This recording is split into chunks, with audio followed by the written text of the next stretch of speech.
The other day I was talking with my buddy Matt, and we were discussing GAS, gear acquisition syndrome, and all of the different gear that we've had over the last couple of years, and kind of leaning towards some of the lighter weight new lenses, the Nikon 600 PF for him, the Sony 300 GM for me. And I got to thinking about how we could use AI to look at the EXIF data from our pictures to actually see if what we feel subjectively about our shooting is represented in the data. So anyways, I made this post on backcountry gallery forums, and I didn't really expect it to get any traction, and it got more traction right away than I expected. So I'm quickly scrolling all of these nerdy charts and whatever. There's a lot of stuff in here, and what Matt and I kind of learned is if you prompt Claude enough, you can eventually get the answer you want. So it's also a matter of trying to figure out what here is actual truth and what is just stuff that we kind of prompted it to.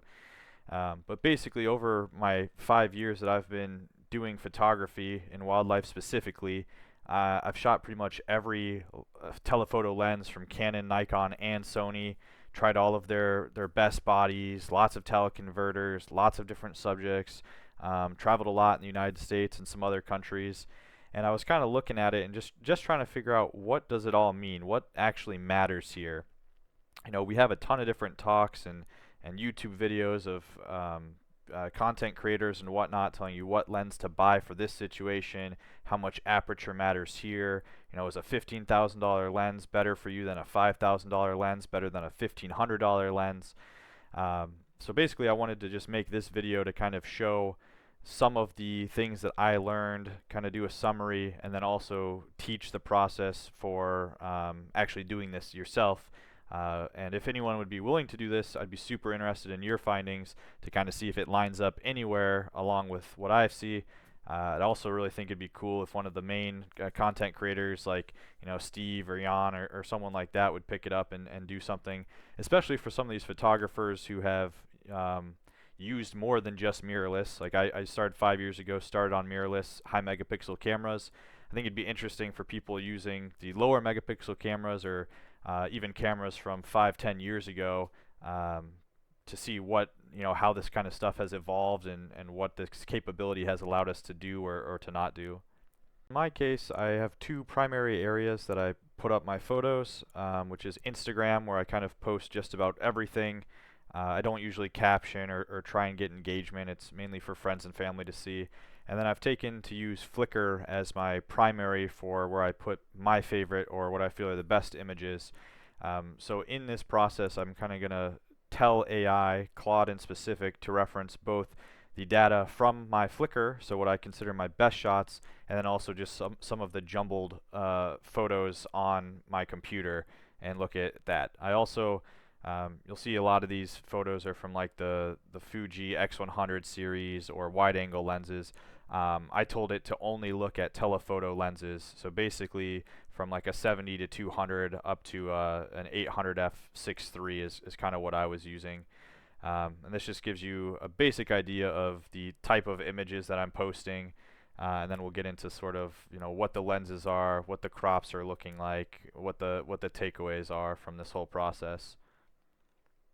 And then in my personal computer, here's my very rudimentary organization. It's pretty awful. I started with Lightroom to edit, and then I moved to DxO. You can see I have, sometimes I come in here and I look at my best images from each year. Sometimes I look at it by a certain vacation. Some of these don't even relate to photography. Some are just a general trip. So it's not really organized, which is to my detriment. If you have a better organization system, you'll get better results. But what I've kind of tried to do is come in here to this Z old folder and then look at different category types. So for example, all of my bald eagle photos over the years. Barred owls, don't have too many. Grizzly bears, most of this is from one singular Katmai trip.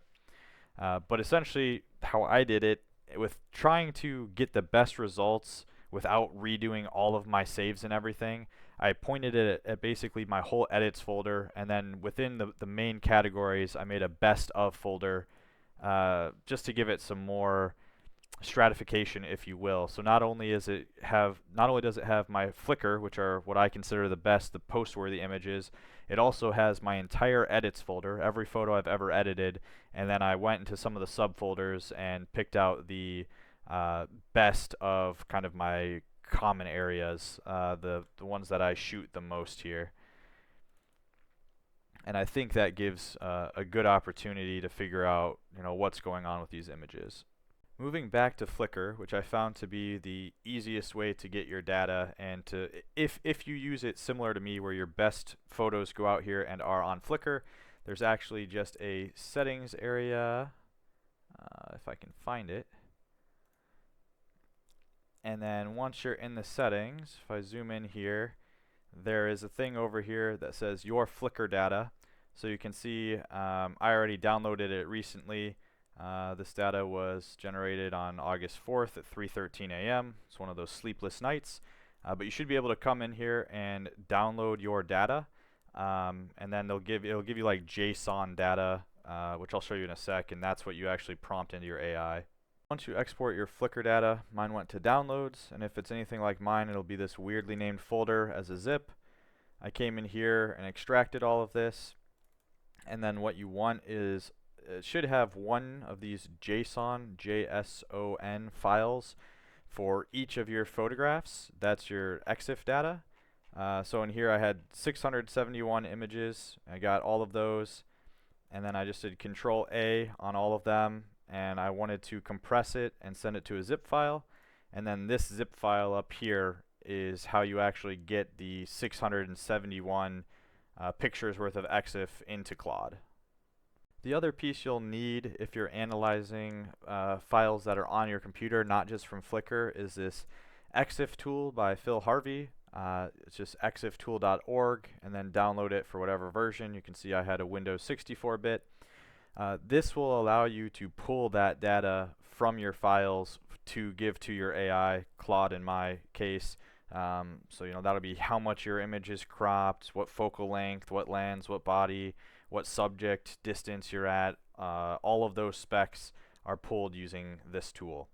And then Claude, or whatever your AI is, will create a script that you can run in command prompt that spits out a CSV file. As you can see here, this is an example of what the EXIF tool will give you. So what Claude will tell you to use the EXIF tool for.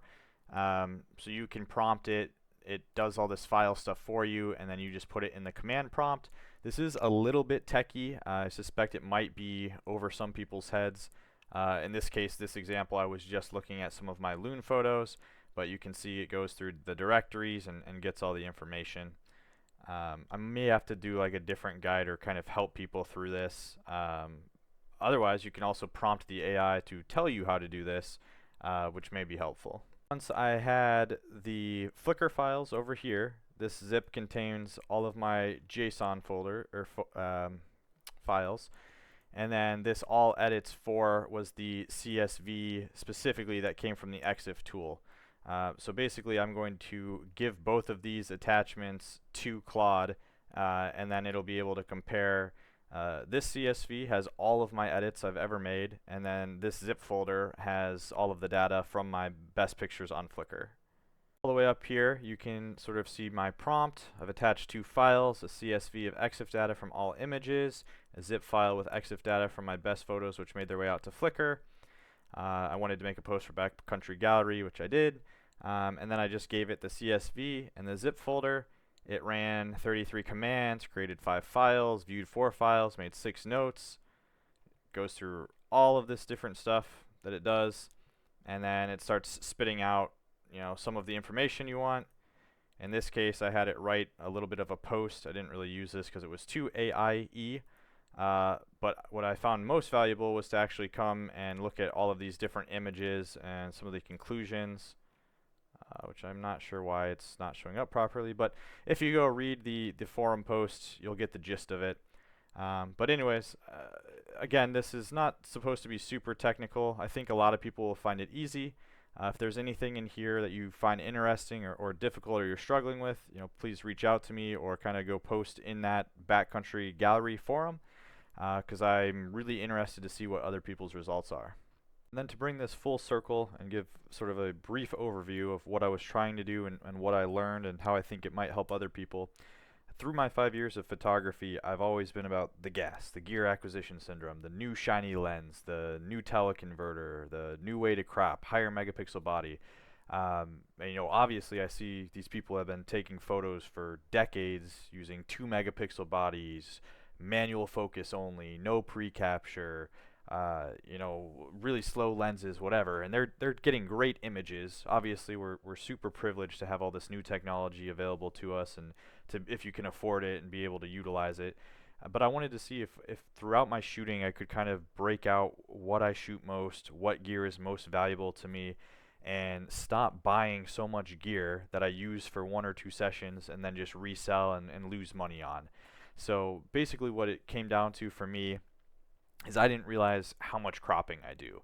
I knew I cropped a fair bit, but I often just cannot get close enough to my subjects. I really need to work on my field work, and I think it ended up being like 70%. My median was that 70% of the image that I take just gets thrown out in cropping.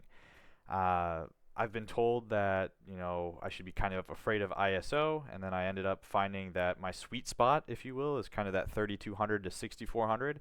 So what I need to do is bump up my shutter speed, accept some of that higher ISO, and hopefully I'll get more keepers. The single biggest predictor of keepers for me is my distance to my subjects.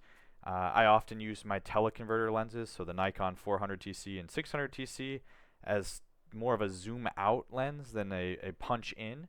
So the 600TC for me was an 840mm f5.6 that could zoom back out to 600 f4, not the other way around.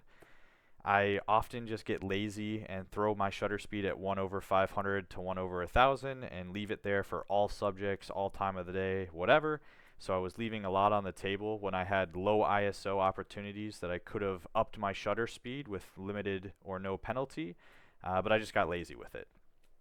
I also found that my best photos often happened right at sunrise, right in the morning, even though most of the photography I do is in the evening. So if I want better photos, I should make an effort to go out in the morning.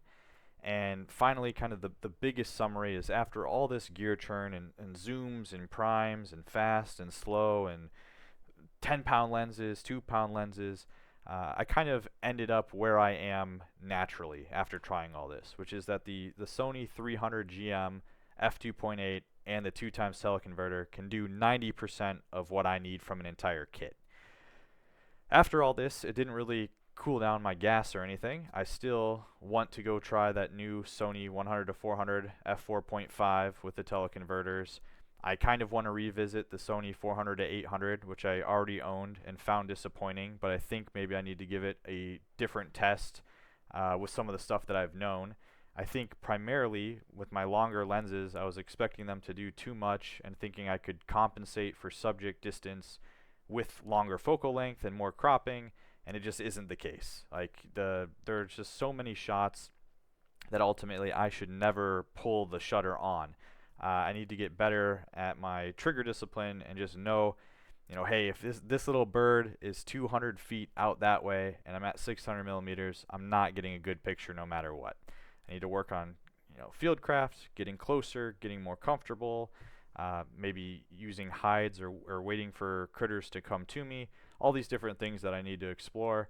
But basically I was trying to compensate for skill in the photography with the gear, and ultimately it wasn't working out for me. But I arrived at the right conclusion. I know a lot more than I did before this experiment, and hopefully it'll help me and others kind of decide how the kit works for them moving forward. Thanks for watching.